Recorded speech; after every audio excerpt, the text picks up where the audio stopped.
По 3 непроспиени ноќи од денот на претседателските избори во јавноста коментари лансира кој како ќе стигне.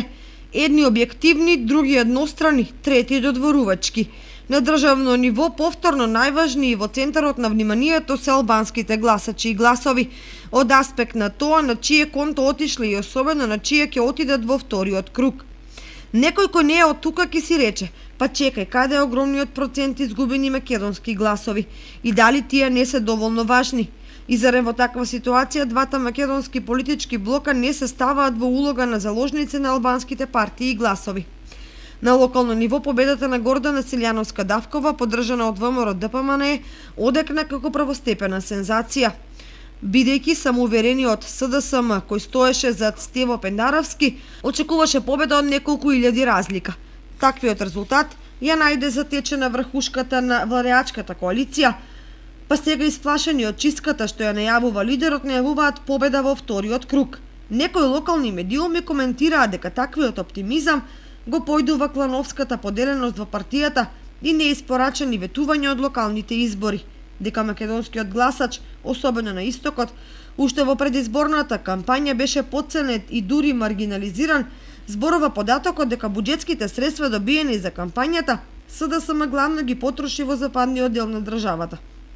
Кога се во прашање локалните и регионалните медиуми, поедини албански медиуми инкасираат милиони суми, што од Блер и Мрека, што од македонските партии, бидејќи маркетинг термините не им беа целосно искористени.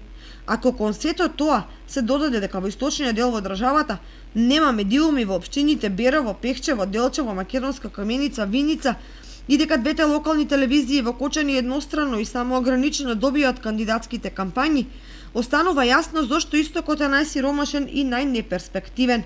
Како што останува јасно дека овдешните гласови практично им се најевтини на политичарите и се мерат со зејтин брашно. Дури и префалениот Река, кој нудеше Република за сите, не пушти ниту еден денар во регионалните и локалните медиуми на истокот, иако бараше македонски гласови.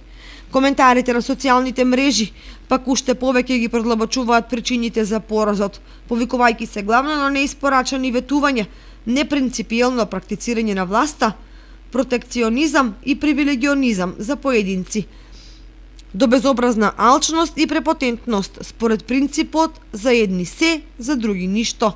Вториот круг во нашите прилики е приказна за себе. Народот рекол: ако сакаш да ги казниш кандидатите и гласачите, дај им втор круг, за да доживеат максимална стресност и да се соочат со суровата политичка безобзирност.